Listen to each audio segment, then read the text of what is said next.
Alright there, geezers, Jules here from FGS, home of the Future Games Show. And you know what? When it comes to trying to play a fair game or opening up your fridge to find a wildcat inside, cheaters are never a good thing. And if you experience one trying to take your hard-earned gains in duplicitous ways, it can make you question your faith in humanity and also whether or not you'd want to risk losing a cheek in order to quickly grab that oat milk. Ooh, ha, ha. Nah. Huh? Nah. The point is that video games at their core are a relationship between the developer and the player, and it's one that has to be formed on respect if the devs actually want us to cross the finishing line on their titles. If they offer engaging narratives and involving gameplay loops, well, we'll be more likely to forego bathing in order to spend some time scrubbing ourselves with digital fun. Yet the player is also a responsible party in this exchange, and if they take the piss too much, well, you know what? Developers have every right to pull their trousers down and start yanking on their pubic hair saying, "Cheater, cheater, pubic bleeder," or some sort of equally horrible rhyme right there. That was a dark image, actually.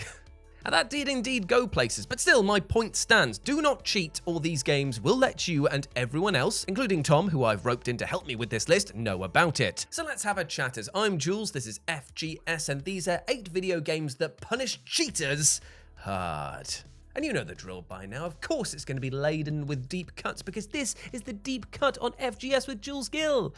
Baby! So let's kick things off with number 8, Costume Crash, Dead or Alive. Now when it comes to fighting franchise Dead or Alive, there's only one thing that the players focus on more than the big, heaving, sweaty combos of these games, and that is the female fighters' tits. They're dirty dogs and they rub themselves raw on any sort of hard surface they can find. Ooh, gross. Do not shake my hand. It's no secret that fans of this franchise appreciate the jiggle physics as much as they do juggling their opponent, and over time the series has leaned into this greasy aspect more and more, especially when it comes to the attires that you can unlock or, as would come to pass, pay for. Yet for those looking to unlock and then see more of some skins using a Game Shark on the PlayStation 1 original, they were in for as nasty a surprise as finding out that not even bleach would remove the stains from their favourite body pillow. And no, there shouldn't be blood in that, mate. You're pulling it too hard. I say this because the Game Shark code would indeed unlock all the skimpy suits that you could ask for, but also a 15th one that was like they were wearing nothing at all. Nothing at all. Nothing at all.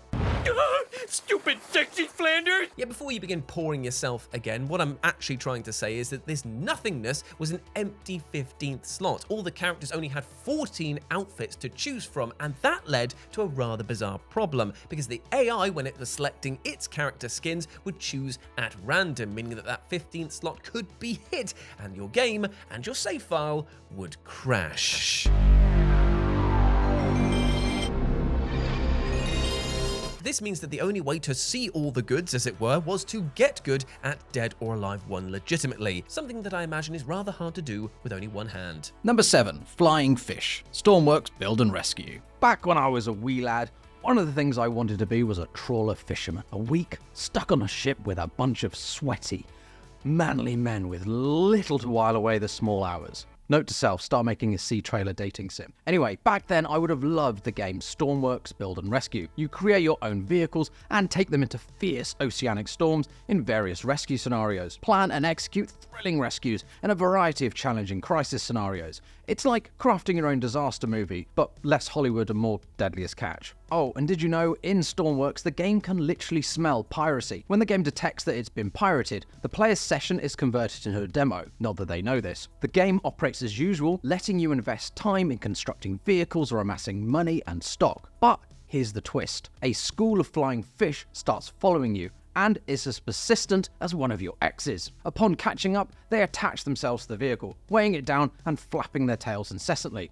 Players can attempt to outrun the fish, but eventually you're going to need to stop. When you inevitably do, those fish are going to start dragging the ship down when they've attached themselves to it, and you'll need rescuing. But nobody will be coming to your aid, you sneaky, sneaky sardine cheater. This strategy has proven so successful, many pirates are opting to purchase Stormworks rather than endure the relentless fish attacks. Who knew that flying fish could be the ultimate game enforcers? Number 6. The GMs took that personally. Maple Story. So my friends, let's talk about a little title called MapleStory, a free-to-play side-scrolling MMORPG whose visuals look like what it is to try and stare through a kaleidoscope while on bath salts. Now I know that there's probably going to be some people out there who play MapleStory who are going to leap to the game's defense before it even said anything and be like, this game is not bad, Jules, it's not bad game, it's not bad game. And you know what? I agree with you partially, because while I do not like any of what I'm seeing in the current era of this game, it actually used to be good. When the title unfurled its length on the table back in 2003, the world marveled at its cutesy design and its rather commendable approach to content, namely that it was stuffed full of things to see and do. Yet the dark days truly began with a shift in ownership from developers Wizit to publisher Nexon, who sought to, in their own words, grease this motherfucker up by adding in every oily microtransaction they could possibly squeeze in and then cut moderation for the game so it quickly became a lawless hellscape. Still, before the changing of the guard, the GMs or paid devs who policed this title were like the judges from the Dread comic line, but with even more impressive cod pieces. Each was equipped with tools and powers to instantly find players, investigate any reports of cheating in real time, and then hit with such a ban hammer that your hard drive would crack in two. And you know what? Some of the people who were given these amazing powers, well, they used it in rather hilarious and quite cruel ways, because they didn't just arrive on the scene to remove the turds from the paddling pool and let everyone else enjoy their time. No. They took those turds and made them eat themselves. If that was actually possible, they would have found a way. With the ability to manipulate the game world around them, GMs could, in theory, make enemies invincible and watch hackers struggle against waves of foes, or teleport them around the map to different locations or just miles away from other players. Hell, they even had access to in-game jails that they could just dump players in forever if they so chose. Forums of MapleStory from way back in the day were rife of stories of GMs basically going, okay, I'm going to be the find out to your fuck about. And to add insult to injury, they could even strip cheating players of all of their items, leaving them a mewling babe amongst a sea of other players who would all point and laugh. What was that expression again, you know, about absolute power corrupting absolutely? Oh yeah, sus my dong massif. Number 5, Whiskey D Dice. Anyway, codename Iceman. So in gaming, there are various difficulty levels. Easy, medium, hard, expert, Souls game, insane, Step on Me Daddy, New Game Plus, and Sierra Hard. Back in the 80s and 90s, Sierra Entertainment hated gamers so much they invented a whole new level of difficulty, and even simple save scumming would raise a Sierra eyebrow and a wagging finger. The perfect epitome of this is the perfectly named game Codename Iceman, a graphical spy adventure game where not checking your ID before leaving a briefing means permanent progress paralysis. It's like forgetting your keys at home, but with higher stakes. A spy game where the espionage was checking your pockets. At one point, you have to have a guard check your ID, and you're not allowed to get it back until after your briefing. Once the briefing is over, he gives you the ID back. But it's the wrong one.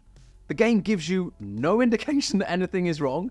It just says something to the effect of, the guard fumbles through his pockets and hands you back your ID. Now, in real life, you would presumably take possession of your ID and give it a cursory check before it goes back into your wallet. But the main character in this game notices nothing wrong and just leaves. Now, if you don't check your ID in the game before leaving and go back to the guard in exchange for the correct ID, you are permanently unable to progress in this game.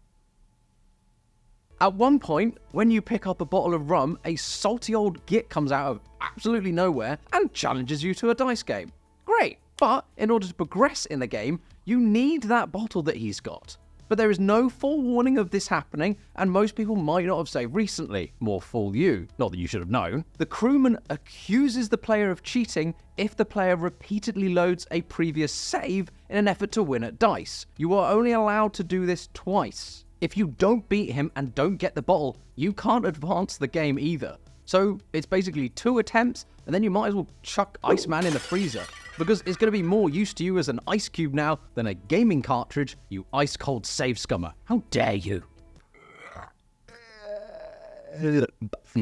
Number 4, Endless Death. battle tanks. Alright then gang, let's get into a weird deep cut of a title, Battle Tanks for the N64. But before we begin talking about the actual gameplay and how it actually affected hackers and cheaters, let's talk about the rather bizarre storyline. Now I, like you, upon watching trailer footage for this game back in the day, expected the story to be something like, hello, we're a stand-in for America and we're battling insert foreign power here that we're beefing with at the time. And just for that to be that. But no, this is bloody Mad Max with tanks, friend, so let's get zesty, because it turns out in the far-flung future of 2001... Cool. 99% of the female population has been wiped out thanks to a virus, and now all the men are left scrapping for the attention of the remaining Queen Lords. Which is such a great name that, yes, I will be using this as a pet name for my girlfriend Kerry going forward. Yes, my Queen Lord, I have cleaned the cat trays. Now may I be rewarded with touching of the butt. He touched the butt. What this all boils down to is a load of horny lads battling in tanks for women's approval, and with such a prize to be won, is it any wonder that some of these sweaty hogs are trying to cheat the system and get a leg up to possibly get a leg over? Well, you best not be tempted to lower yourself to their level, my friend, and cheat, because if you activate the infinite health cheat in the single player mode, you'll find yourself unable to complete it. This is down to a bonus level that pops up every now and again, which tasks you with surviving against as many tanks as possible before they lower your health to 0. And it's here that your cheating ways will be exposed. Oh no, gosh, f***ing zoink Scoob, you can't die, you stupid dickhead. You put on a cheat that stops that from happening, so you're going to be stuck in this bonus level forever, just killing wave after wave of tanks, wishing for death, but unable to achieve it. And the worst part is that if you get to here and you can't get back out of it, remember, you've already done it in your campaign, so the save file completely useless, so you're gonna have to start it all over again. Cheaters never prosper, and they do not get the babes. That is what Battletank has taught us. Number 3, you pervs. Tomb Raider. Back in the 90s, thanks to Madonna and Tomb Raider, all teenage boys thought that women's breasts were exclusively triangular and beige, which now might explain why I'm sexually attracted to the pyramids. Anyway, it also explains why a supposed cheat code went viral before that term had even been coined. It was called Nude Raider, and like a 13-year-old sadomasochist, you were going to get punished if you tried to take a peek at Lara's pointers. During the heyday of the original Tomb Raider series, core design was a compact team consisting of merely 6 dedicated members. According to the Gamers Report, Paul Douglas, the co-founder of core design, and Gavin Rummery, a programmer, reflected on the situation. Rummery expressed his irritation, citing 2 main reasons. A, Nude Raider didn't exist. And B, it meant that we'd meet people at parties who thought we were perverts making pornographic video games for children. That would be a little bit annoying. The frustration stemmed from the baseless nature of the Nude Raider allegations, creating an unwarranted reputation for the development team. Adding an intriguing twist to the tale, rumors suggest that one of Core's programmers made adjustment to the cheats during the development of Tomb Raider 2. Subsequently, it was speculated that the development team actively contributed to the propagation of the Nude Raider cheat by setting up online accounts that fervently endorsed the rumor. These efforts might have even been influenced by video game magazines to feature the alleged cheat in their publications. Either way, when Tomb Raider 2 came out and you followed the Nude Raider cheats to the letter, Lara would instead explode into bits.